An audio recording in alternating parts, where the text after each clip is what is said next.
mayordomía. Esa es otra práctica cristiana que nosotros tenemos que tener.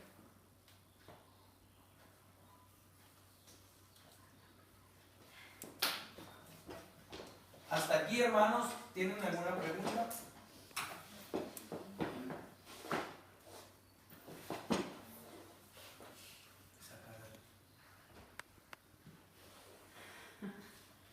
Ay, Señor.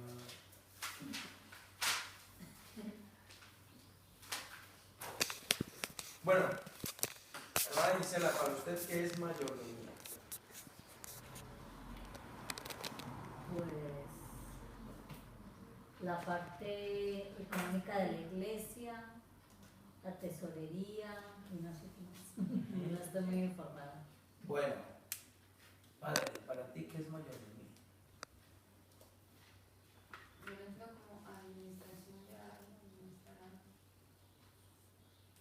Bueno. Cecilia, para usted, ¿qué es mayordomía? Pues era como encargados de personas encargadas de algo, Mayordomo. Le suena mayordomo, ¿verdad? Sí, mayordomo. ¿Qué es un mayordomo? Que lleva Que lleva lleva cargo de la todo, todo lo de En una la casa.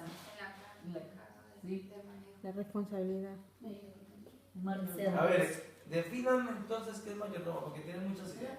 Servicio de administración de una casa o un establecimiento. Y el que lleva la final, mayordomía, es el que lleva la final, ¿sabes? ¿De qué? La iglesia. ¿No? Un tesorero.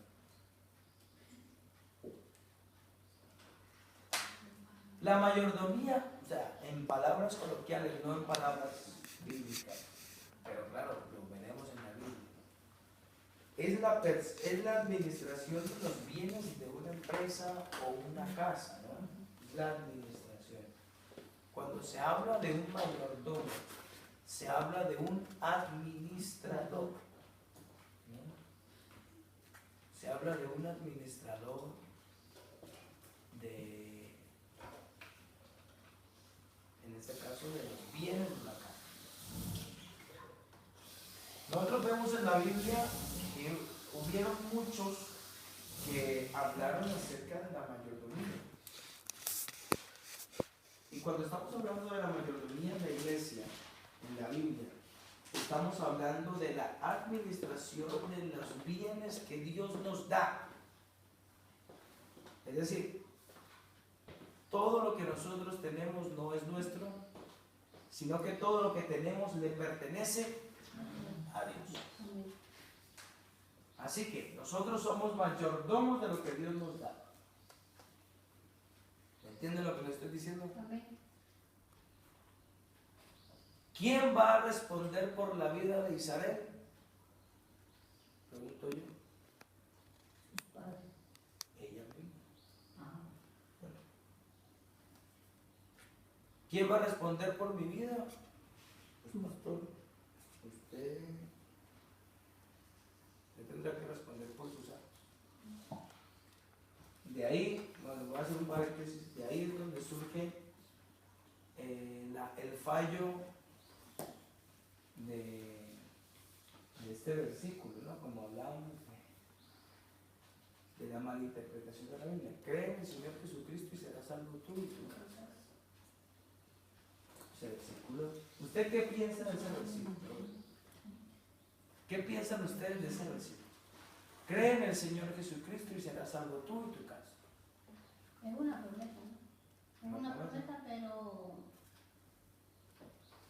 individual.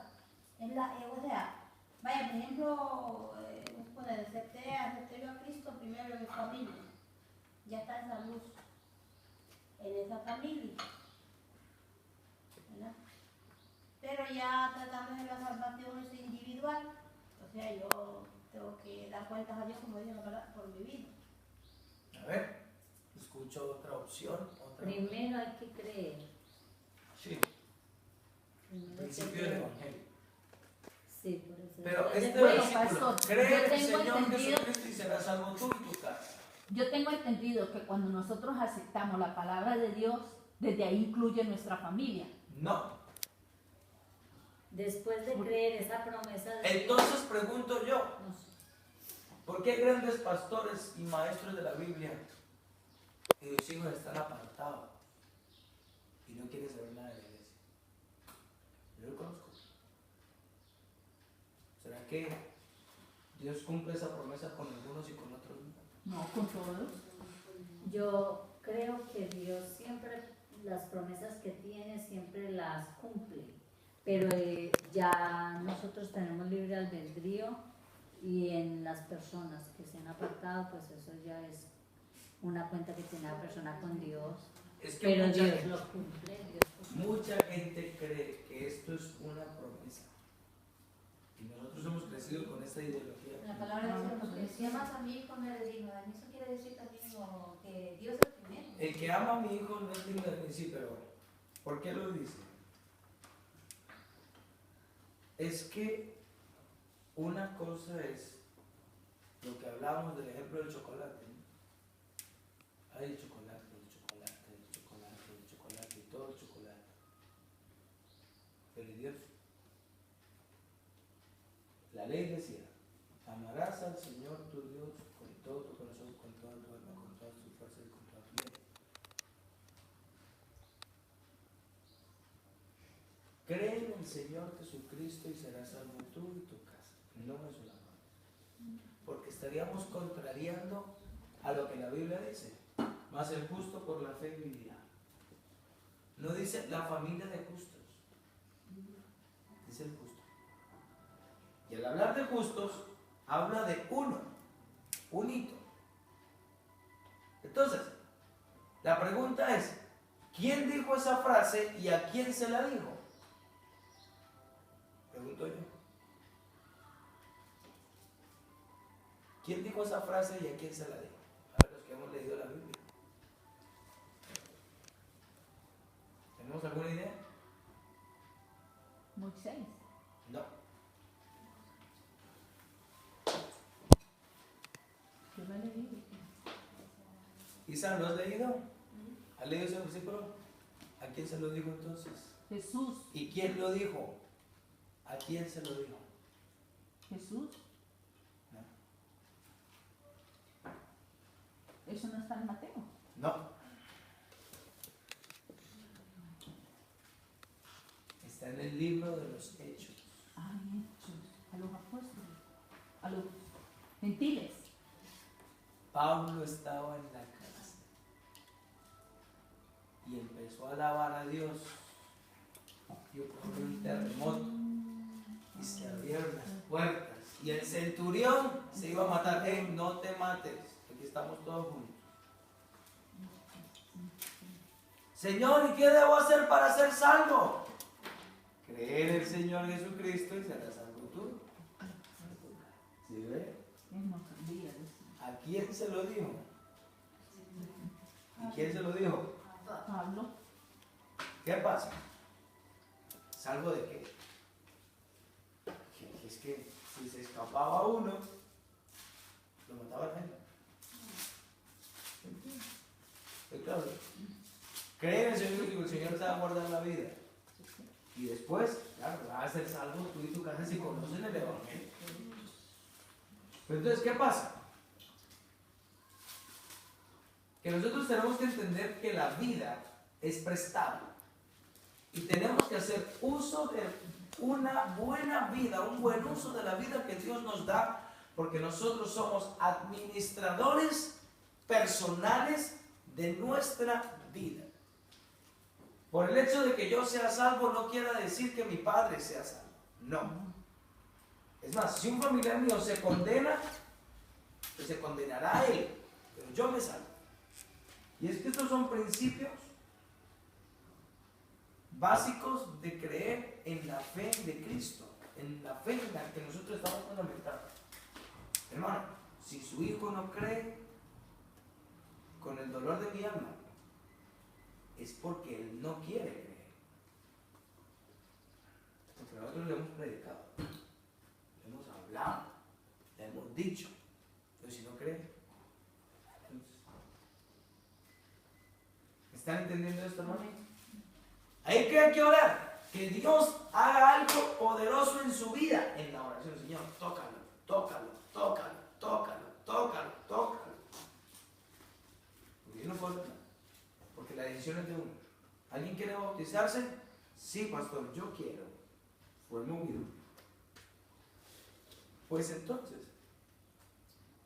si Dios nos puso como mayordomos de nuestra vida, nosotros tenemos que administrar todo lo que Dios nos da. ¿Qué es administrar todo lo que Dios nos da? Pues la comidita, el salario,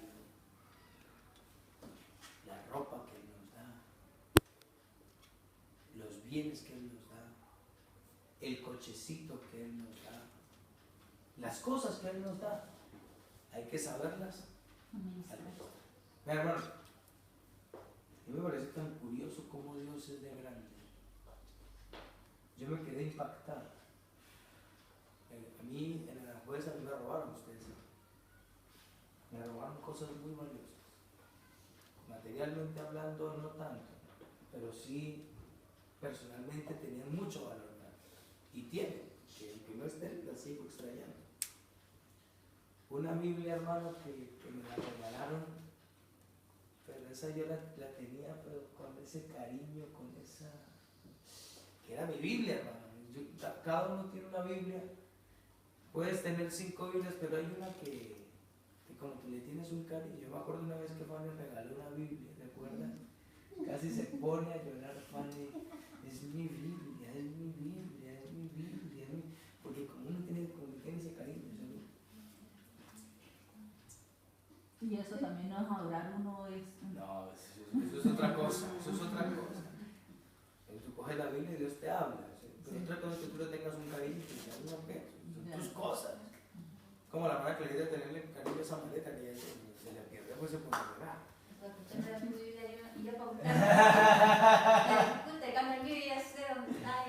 Claro, claro, claro. ¿Por qué? Porque es que ya usted está acostumbrado. Me robaron esa Biblia, me robaron una tablet, me robaron un estuche, me robaron todo. El Señor. Pastor, pero si le robaron esa Biblia, entonces la persona que se la robó debió de Sí. estar luego bendecida. porque- Seguro, yo le dije, Señor, por favor. Seguro que tenía Pero todas me sus la cosas. robaron. Yo la tenía y otra cosa es que se lo hubiera regalado, pero me lo botaron. Y tiempo después yo, Señor, bueno, que se haga tu voluntad. Un hermano de la iglesia me regaló esta tablet.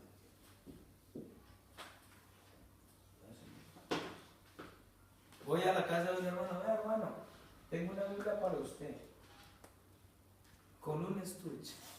¿Ustedes no han visto los estuchecitos nuevos que tengo? Ana Carolina me dijo que era muy bonito.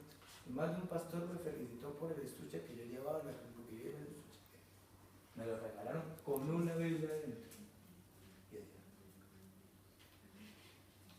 me quitan esto, pero Dios me da. multiplica. ¿Qué me da a entender esto, hombre?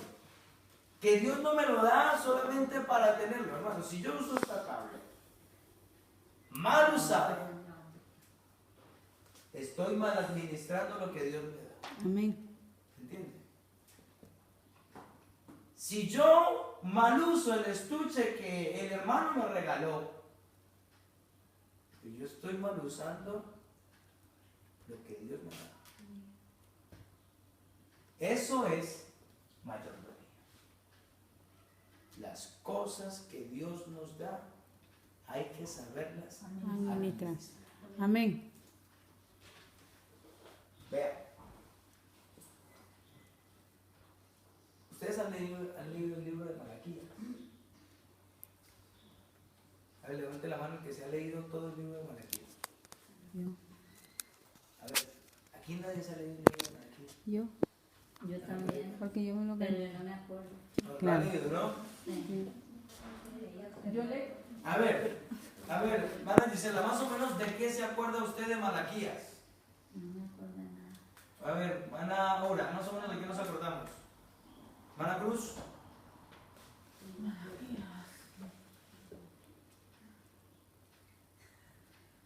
ver, Fanny. ¿Tú qué has leído toda la Biblia? ¿Vale? Dejaron de hacer trenzas, por favor. ¿De qué se acuerda una Clarita de? Oye, ustedes no se acuerdan del versículo, el versículo de los diezmos. Trae todos los diezmos al alfolí. Malaquías 3:10. Ay, Señor. Y está incluso en los sobres de diezmos y todo ahí. A ver, ustedes saben por qué Malaquías, volvamos al estudio de la palabra, ¿no? ¿Por qué Malaquías escribió ese versículo? Y hagamos un análisis. ¿Acaso Israel no sabía que tenía que diezmar, que tenía que ofrendar, que tenía que dar sus votos, que tenía que dar su todo? Piensen en esto, hermano. Si yo le digo a usted, hermana Fanny, no se olvide que usted tiene que dar la ofrenda para el Señor. Pastor, yo ya lo sé. Madre, no te olvides de dar el diezmo.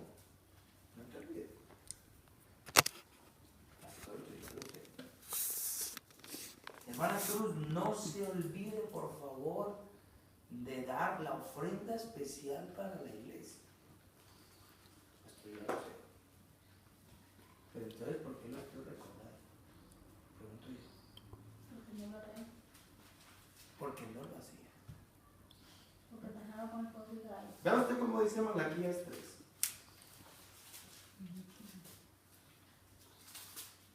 Espere si yo actualizo aquí mi supercable. Vea usted. Del 3, versículo 1. He aquí yo envío mi mensajero, el cual preparará el camino delante de mí, vendrá súbitamente a su templo. El Señor a quien vosotros buscáis y el ángel del pacto a quien deseáis vosotros. Y aquí viene, ha dicho Jehová de los ejércitos. Esto está hablando de Juan el Bautista. Aquí es 3.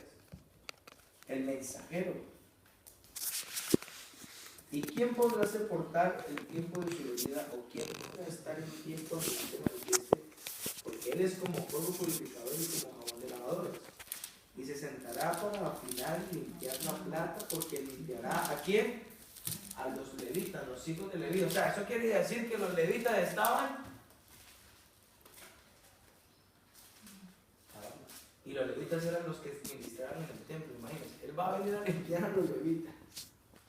Y los afinará como oro y traerán a Jehová ofrenda de justicia. Será grata a Jehová la ofrenda de Judá y de Jerusalén como en los días pasados, como en los años antiguos. Y vendré a vosotros para juicio.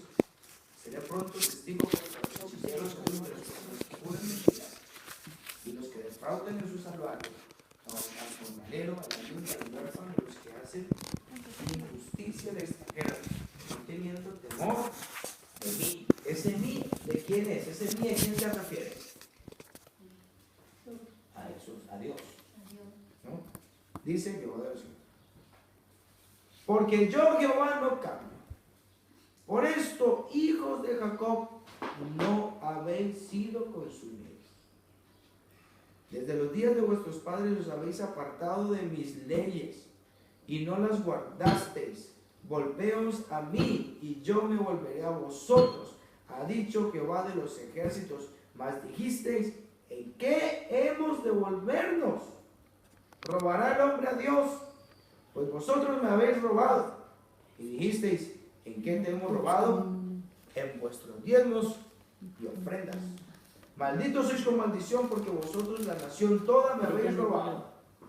Traed todos los diezmos al alfolí, y hay alimento en mi casa. Y probadme ahora en esto, dice Jehová de los ejércitos, si no, os abriré las ventanas de los cielos y derramaré sobre vosotros bendición. ¿Hasta qué?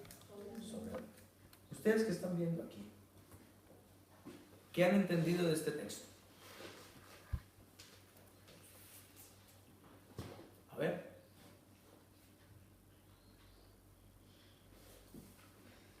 Pues aquí así yo he entendido que si le doy a Dios lo que a él le pertenece, pues dice que me va a bendecir hasta que sobreabunde. Pero anteriormente dice, me habéis robado. Es que hay que leer la Biblia. Que si nosotros no cumplimos con lo que dice la palabra de Dios, estamos robándole a Dios. Vamos por ahí. Pero hermano, pero también a Dios no precisamente le estamos robando en el diezmo, no, también le robamos el tiempo, ¿verdad? Porque a veces, por ejemplo, cuando nos toca venir, por ejemplo, el culto a las 6, no venimos a las 6, venimos 6 casi a las 7, entonces estamos robando también el tiempo a Dios. Puede ser también. Pero vamos a ceñirnos a lo que la Biblia dice 100%. Porque estas son interpretaciones que son válidas. Amén. Pero yo quiero que nos ciñamos a lo que dice la Biblia. ¿Y qué es lo que dice la Biblia? La Biblia dice, me habéis robado. Desde vuestros padres os habéis apartado de mis leyes. Quiere decir que ellos conocían la ley de Dios. Amén. Y conocían del diezmo, conocían de la ofrenda. No, la verdad. Pero entonces yo quiero preguntar una cosa. ¿En qué momento se escribió este libro de Malaquías? En el momento de la tabla de la ley. Después. Se los voy a decir. ¿Ustedes se acuerdan cuando Israel quedó cautiva por Babilonia? Ya. ¿Se acuerdan de eso? Mm. ¿Cuántos años quedó cautiva de Babilonia? 800. No, 400. 70 años. 70. Quedó ahí cautiva. Estos 70 años estuvieron sin culto, sin ofrendas, sin diezmos, sin nada. Quedaron cautivos por 70 años. ¿Se acuerdan de Nehemías? Esdras, Nehemías. Fueron personajes que vivieron en la liberación de Israel y en la reconstrucción del templo. ¿Se acuerdan?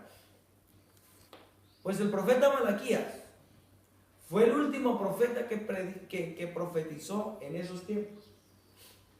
Y dijo, señores, ustedes han perdido costumbres que ustedes tenían antes. Ustedes ya no hacen cultos como normalmente lo hacen. Ustedes ya no ofrendan. Ustedes ya no diezman. Ustedes ya no hacen esto. Ustedes ya no hacen lo otro. Ustedes ya se han olvidado de las prácticas cristianas. Se las recuerdo. Dios les dice a ustedes que les está robando. Que Dios está siendo robado por ustedes. Y ustedes dicen, pues ¿en qué le hemos robado? Pues quiero que ustedes sepan que ustedes están robando a Dios. Se lo recuerdo, porque no ofrendan y no diezman.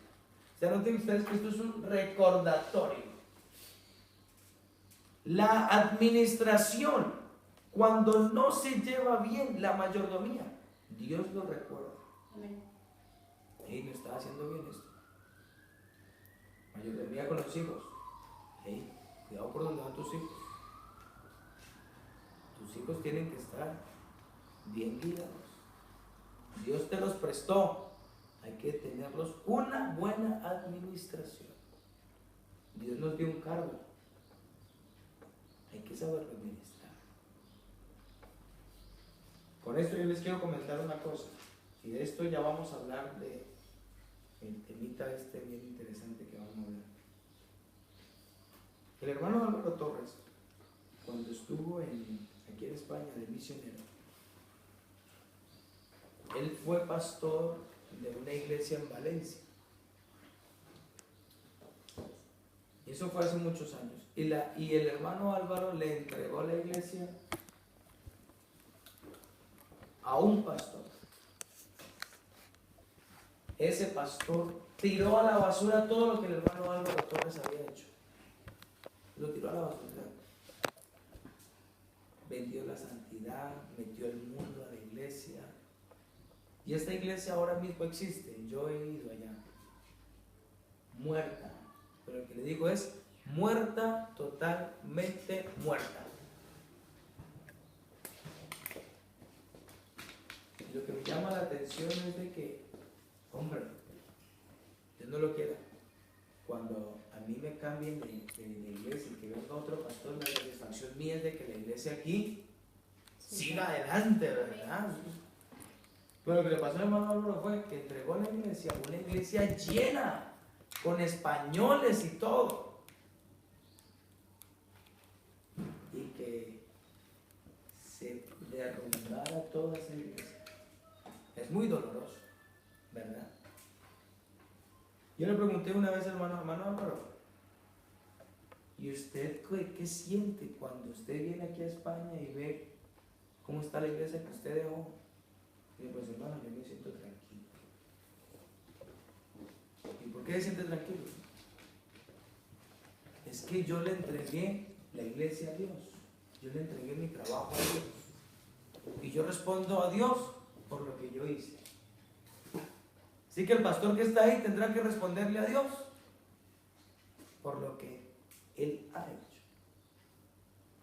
Así que yo creo que todo lo que Dios nos da, nosotros mismos tenemos que responderle a Dios Amén.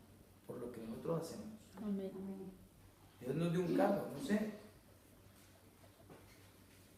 Pastor, yo tengo que responder a Dios por lo que yo hago, por la administración que yo tengo.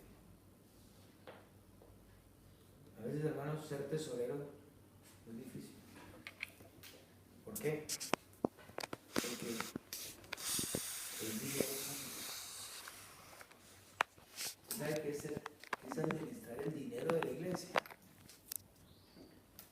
Pero Dios lo puso a usted para que usted lo administre.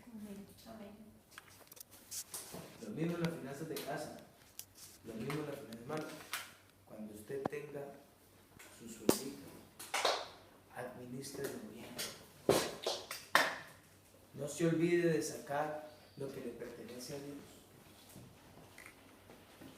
Y eso, hermano, sí que es importante, hermano, sí que es importante. ¿Por qué lo digo? Porque hay personas que dicen, no, yo no puedo sacar el diezmo porque no me alcanza para el alquiler. Lo respeto. Pero yo les doy un consejo. Saquen primero el diezmo. Se van a dar cuenta que les va a sobrar. Amén. Se lo digo en el nombre Sí. de eso. Saquen lo que le pertenece a Dios. Y Dios ve. Probadme ahora en esto. Pues sí. Una hermana decía, hermanos, imagínense que solamente tenía $10, que era el diezmo de mi sueldo, y tenía que comprar la comida de mi familia. Y dice, Señor, tengo que comprar la comida. Y le dijo, probadme. Dio eso de diezmo. Y al día siguiente tenía comida en su mesa. Pregunto yo, ¿será que tenemos que aprender a probar a Dios con esto?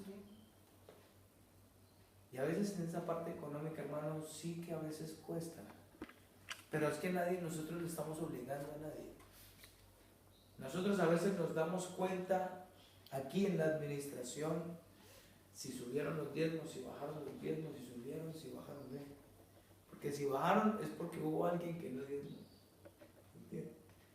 Pero ojalá que todos los meses hubiese como un estándar.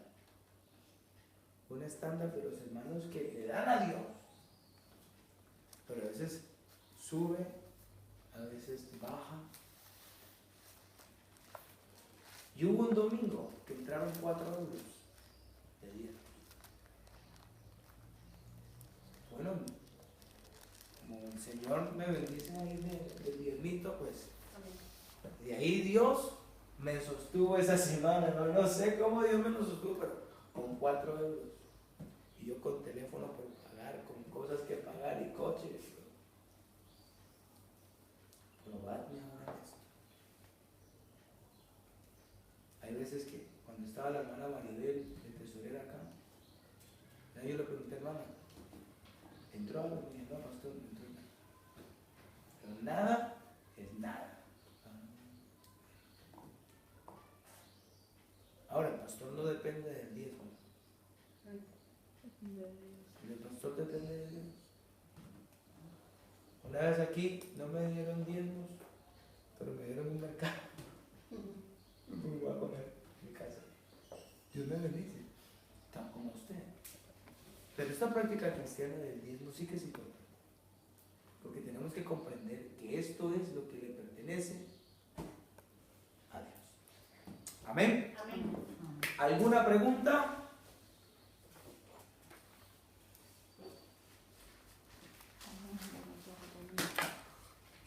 Bueno, ya vamos terminando. ¿Quieres por decir el baño? Para que lo puedas.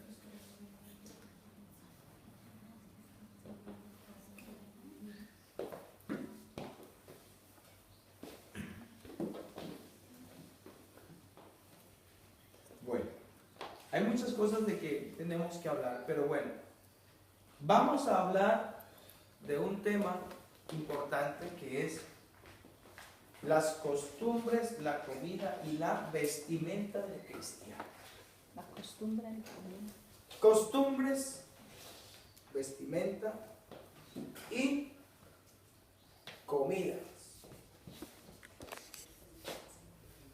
A ver, hermana Gisela, por favor.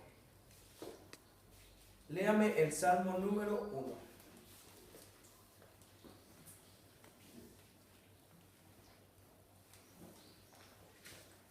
El justo y los pecadores.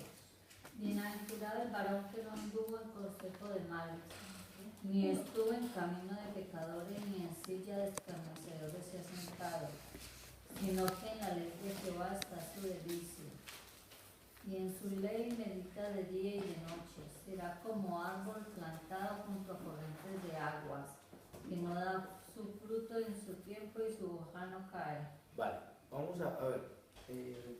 Si quieren vamos a hacer un receso 5 minutos y contar. ¿Vale? Para que se coloquen de pie